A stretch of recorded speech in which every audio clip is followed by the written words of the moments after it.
There is nothing new in the world except the history you do not know. Welcome to the Sales History Podcast. I'm your host, narrator, nerd, Todd Caponi. Welcome back to the Sales History Podcast. Today, I want to tackle a question that I saw on LinkedIn, and actually the person that was answering it was looking at some really bad data. And the question is, when did cold calling begin? And the answer was from an article that I'm assuming the individual just Googled. And so today's episode is to hopefully set the record straight on the beginnings of cold calling. And today, if you were to Google when did cold calling begin, there's an article that comes up which is just wildly incorrect, and it drives me kind of crazy. So I'm writing an article that'll basically cover exactly what I'm covering today, that I'm hoping will at least achieve a close second in the search from now on. So anyone doing a search at least gets the correct information. And so let's tackle the question. Cold calling, when did it begin? Well, to start, let's define what cold calling is. And according to the Oxford Dictionary, cold calling is, quote, an unsolicited call on someone by phone or in person in an attempt to sell goods or services. So let's tackle that, a phone or in person. Let's start with the in person. Cold calling, if you're going to answer that question, it began right about the beginning of time. Like if you think about it, the first humans who walked the earth, they're deriving their sustenance from the land, right? They're eating what they could eat. It didn't take long for those humans to cultivate the earth and to make it produce more abundantly, to grow things and to build things. So then guess what likely happened next? Tribes began to discover other tribes, and they would basically say, hey, look what they've got. Let's go kill them for it. And the strong tribes conquered the weaker tribes and took their stuff. But in the process, the weaker tribes, they would learn from every one of these encounters. And those weaker tribes quickly would realize they could make exchanges instead of engaging in war every time. And from there, values began to be established for things, what value a produced item had, and what it could be traded for. And then sales as a function began. And in-person cold calling began too. Like if you and your tribe produced an item that had value, you'd produce more of it and then go tribe to tribe trying to sell it for something in return. That's what cold calling is, right? Hey, look what I've got and it's worth X, and that X is something that I would like in return, and you cold called. So cold calling salespeople from other tribes sold your tribe's stuff so you didn't have to produce everything yourself, right? That's where efficiencies come from. So the answer, cold calling, meaning calling on someone to sell things in person, began literally millions of years ago. So let's go into the purpose of, let's dive into this idea of like telephone cold calling. And the answer to when did telephone calling begin is much more recently than you might think. And to understand that, we've got to start by talking about like when the telephone was invented and what its purpose was. So you could go through the annals of time and look at when the telephone was invented. At the time in the 1800s, there was lots of arguments. There were antitrust lawsuits. There was fights around patents. The answer from what I can see is in 1849, there was an Italian inventor named Antonio Meucci who invented the first basic telephone. And basically, he used something called electromagnetic voice transmission. It doesn't matter what that means. But his initial purpose was he would be in his home laboratory, he called it. Again, he was a scientist, an inventor. And he had an ill wife who was in the second floor, and he didn't want to have to keep going up and down the stairs. So he invented this way to talk to her, from the laboratory to the second floor of his wife, or of his house, to talk to his wife. Now he realized, hey, this could be something. He invented other models, but never really had the means to do anything with it. Now, it wasn't until 1876 when Alexander Graham Bell won the first patent for the telephone. his approach was different than Meucci's. He did something called the harmony approach. Again, long story, doesn't matter, but it was a little bit different. And he was able to get a patent for it. But Alexander Graham Bell accidentally discovered this ability to send voice across wires while trying to improve the telegraph. He also had the means through financial backers and a business plan. Now, the first telephone line was constructed soon after that. So it was 1878, and it was from Boston to Somerville, Massachusetts. So one telephone line. It slowly expanded from there, as by like the end of 1880, there were around 48,000 telephones in use in America. So think about all the people, only 48,000 telephones. And it stayed really local, where, finally in 1892, a line was finalized between Chicago and New York.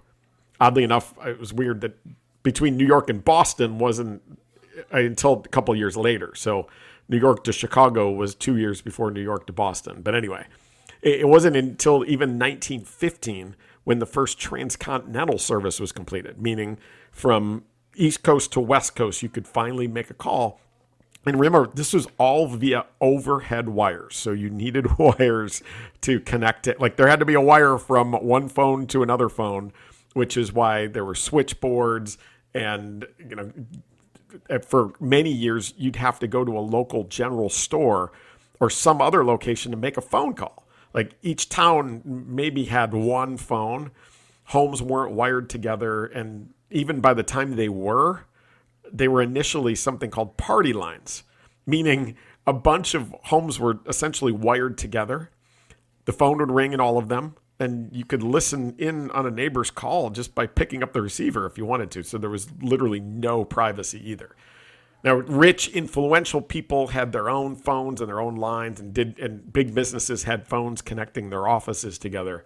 But remember, everything was done via switchboard.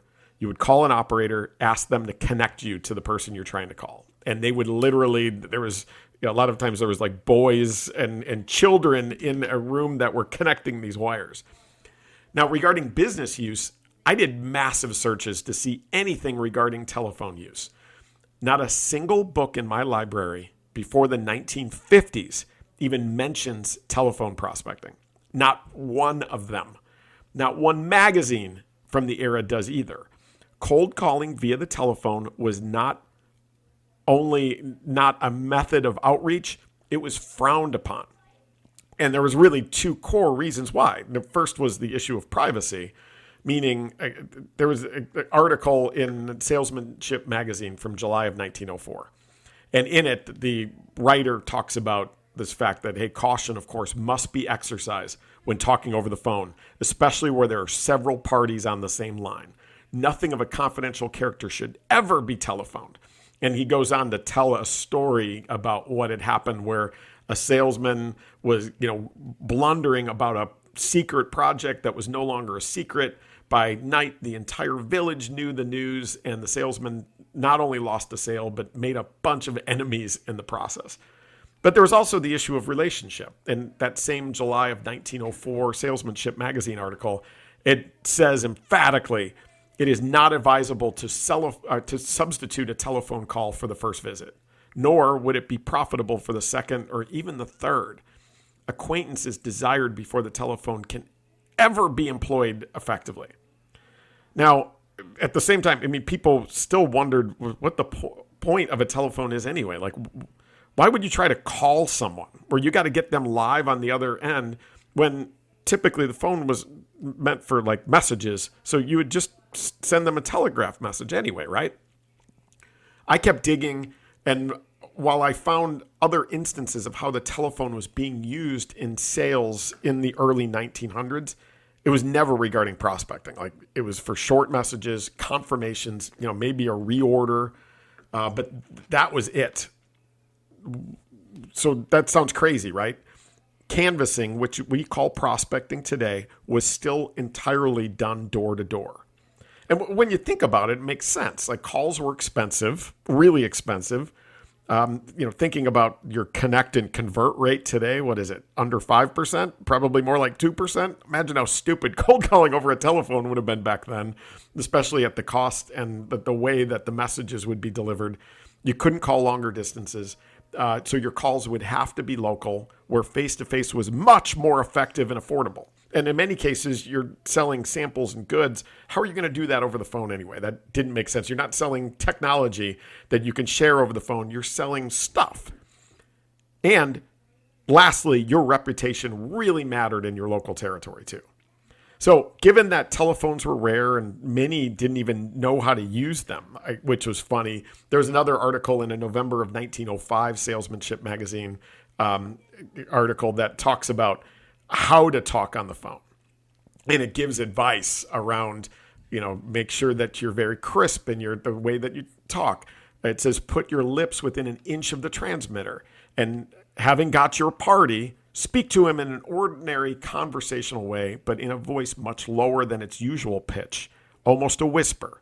In fact, resist the temptation to whoop as if he were somewhere at the further end of the building.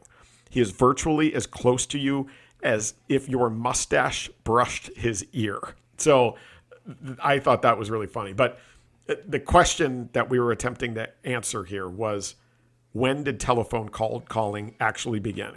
And what I've been able to find is it looks like people were trying it in the 1920s, the 1930s, maybe a little bit. Like during the Great Depression, salesmen, they would try anything.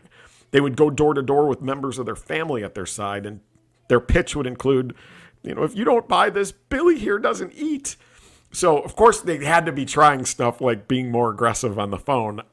I can only imagine, but there's nothing documented.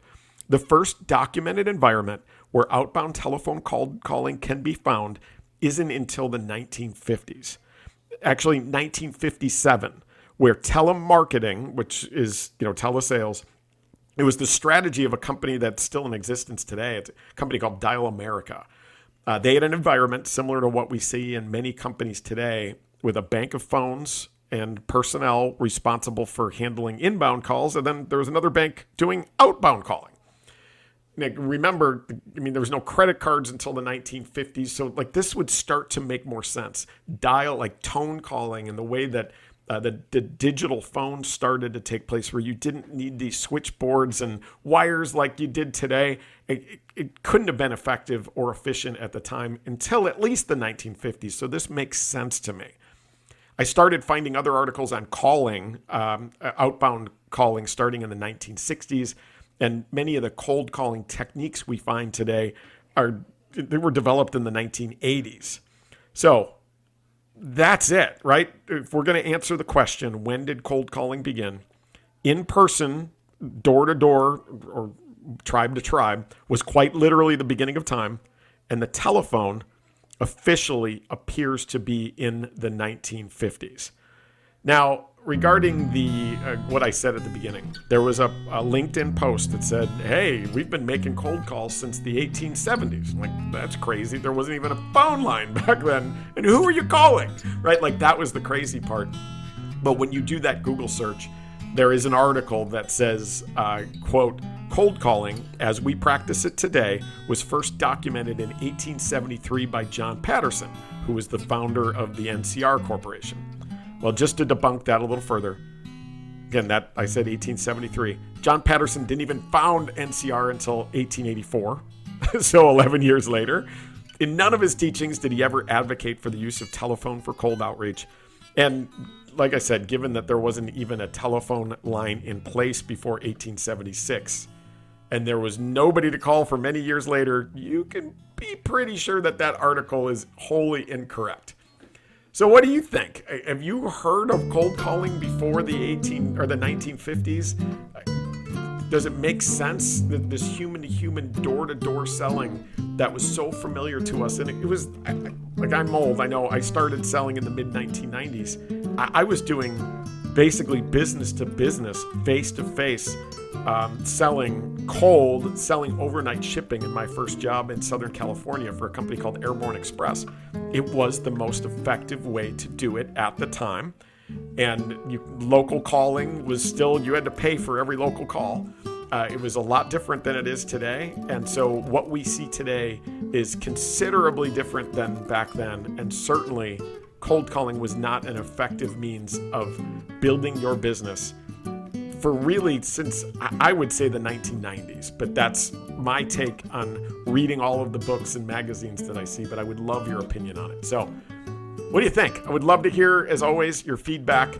I've got a couple more episodes coming in this season that I'm likely to take a break as I finish my second book, The Transparent Sales Leader, which is expected out in February. But reach out, rate, review, let me know what you think, and I can't wait to hear your thoughts on this one. Thank you.